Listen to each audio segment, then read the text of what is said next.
नमस्कार दोस्तों, मेरा नाम है आकाश और मैं आप सभी का अपने YouTube channel A to Z study में बहुत बहुत स्वागत करता हूं। और आज की क्लास में मैं आपको पढ़ाऊंगा इंडियन पॉलिटी का आर्टिकल 111, आर्टिकल 112 और आर्टिकल 113। तो सबसे पहले हम लोग शुरुआत करेंगे आर्टिकल 111 के साथ में।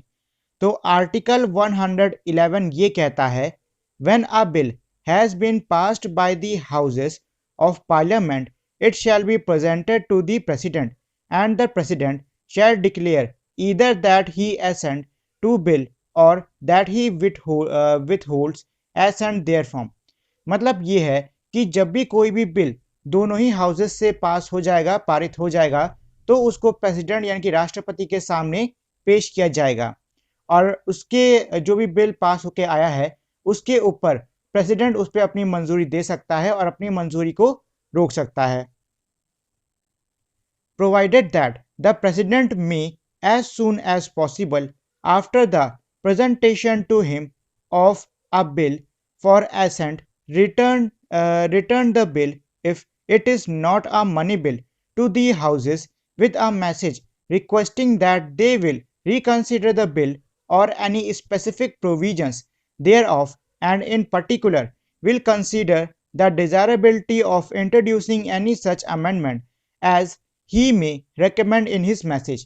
And when a bill is so returned, the houses shall consider the bill accordingly, and if the bill is passed again by the houses with or without amendment and presented to the president for assent, the president shall not withhold assent therefrom। मतलब ये कह रहा है कि जब भी कोई भी बिल प्रेसिडेंट के सामने मान लीजिए पेश किया गया, प्रेसिडेंट को उस बिल में कोई खामी लगी या फिर प्रेसिडेंट को लगा कि इस बिल में कोई बदलाव किए जा सकते हैं, तो जो राष्ट्रपति हैं वो उस बिल को वापस जो सभाएं हैं उनको भेज देंगे और साथ ही में ये भी बताएंगे कि क्या क्या इसमें बदलाव होनी चाहिए। अब जो सभाएं हैं वो दोबारा उस बिल के ऊपर चर्चा करेंगी और साथ ही में जो प्रेसिडेंट द्वारा भेजे हुए पॉइंट्स हैं उन पे भी वो लोग ध्यान देंगे और उसके बाद में जब चर्चा होने के बाद में कुछ बदलाव करके या बिना कुछ बदलाव किए उस बिल को जब दोबारा राष्ट्रपति के पास में भेजा जाएगा तो राष्ट्रपति को उस बिल को अपनी मंजूरी देनी ही पड़ेगी, ऐसा इसमें दिया हुआ है। इसके बाद है आर्टिकल 112 जो कि है एनुअल फाइनेंशियल स्टेटमेंट। आम भाषा में कहें तो ये हमारा जो पूरा आर्टिकल है, अनुच्छेद है, ये बजट के ऊपर है। The President shell in respect of every financial year cause to be laid before both the houses of parliament a statement of estimated receipts and expenditure of the government of India for that year in this part refers to as the annual financial statement।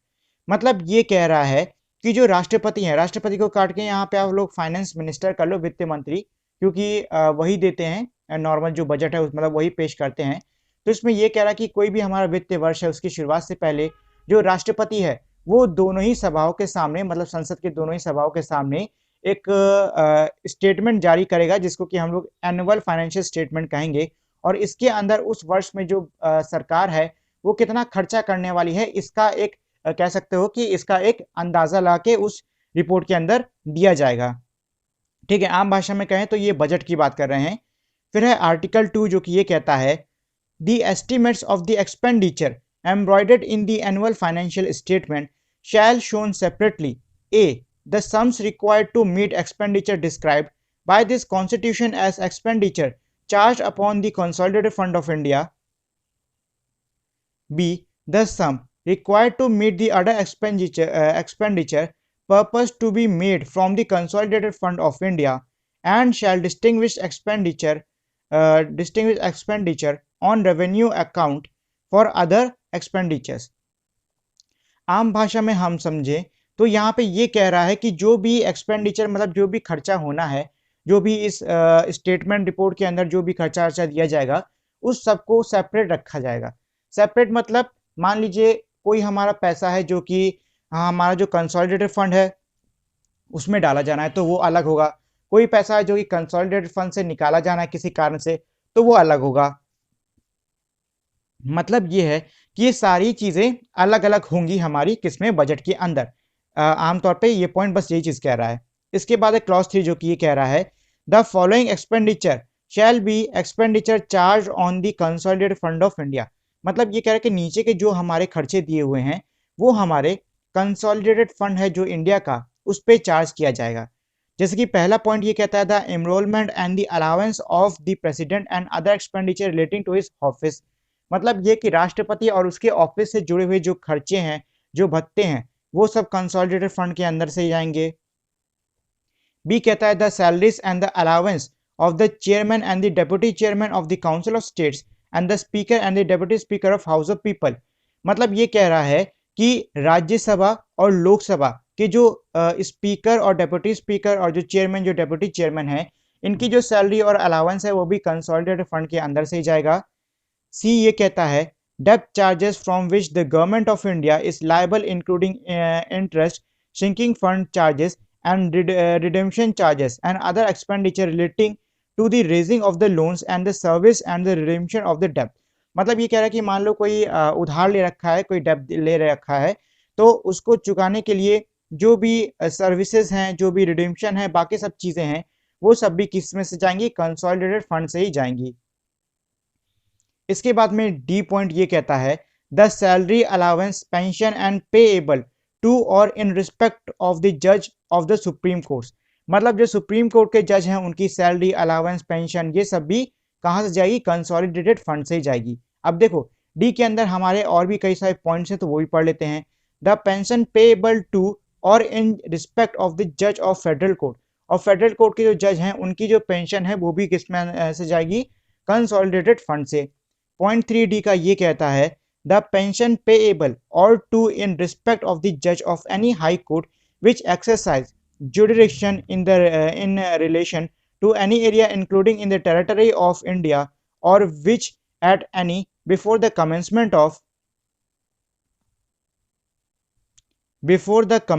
of this constitution exercise jurisdiction in relation to any area including in a governor's province of the dominion of India। देखिए आम भाषा में कहें तो ये तीसरा point ये कह रहा है कि जो पेएबल पेंशन है किसी भी हाई कोर्ट के जज की जो कि भारत के टेरिटरी के अंदर है, या फिर वो संविधान के आने से पहले से ही मतलब किसी ऐसी जगह पे है जहाँ पे गवर्नर प्रोविंस चलता था, तो उन सभी जजेस की जो सैलरी है, सॉरी जो पेंशन है, वो कंसोलिडेटेड फंड के अंदर से ही जाएगी। सैलरी नहीं, सिर्फ पेंशन कंसोलिडेटेड फंड के अंदर से जाएगी।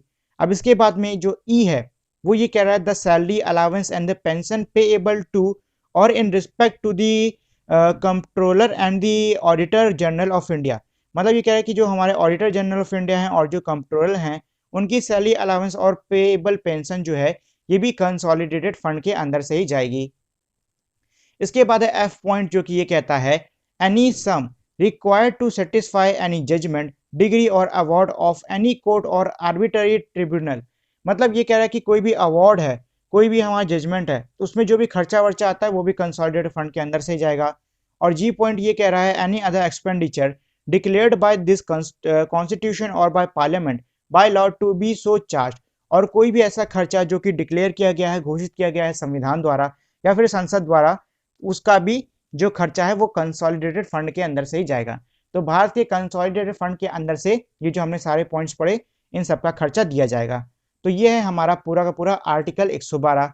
इसके बाद में है आखिरी आर्टिकल आज की वीडियो का जो कि है आर्टिकल 113, और ये आर्टिकल है हमारा procedure in parliament with respect to estimates. मतलब जो अंदाजा लगाना है, जो बजट में जो भी अंदाजा लगाना है उसके ऊपर ये आर्टिकल दे रखा है।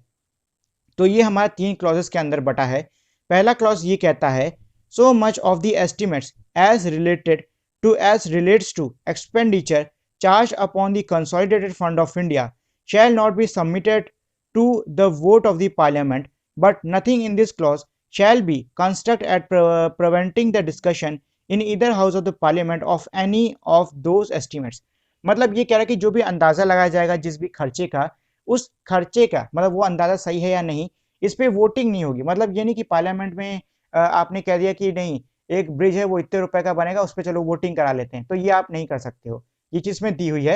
हाँ, उसके ऊपर चर्चा हो सकती है, लेकिन उसमें जो भी खर्चा होना है, उसका जो भी एस्टिमेट है, उसके ऊपर वोटिंग नहीं हो सकती है पार्लियामेंट के किसी भी हाउस के अंदर। पहला क्लॉज ये कहता है।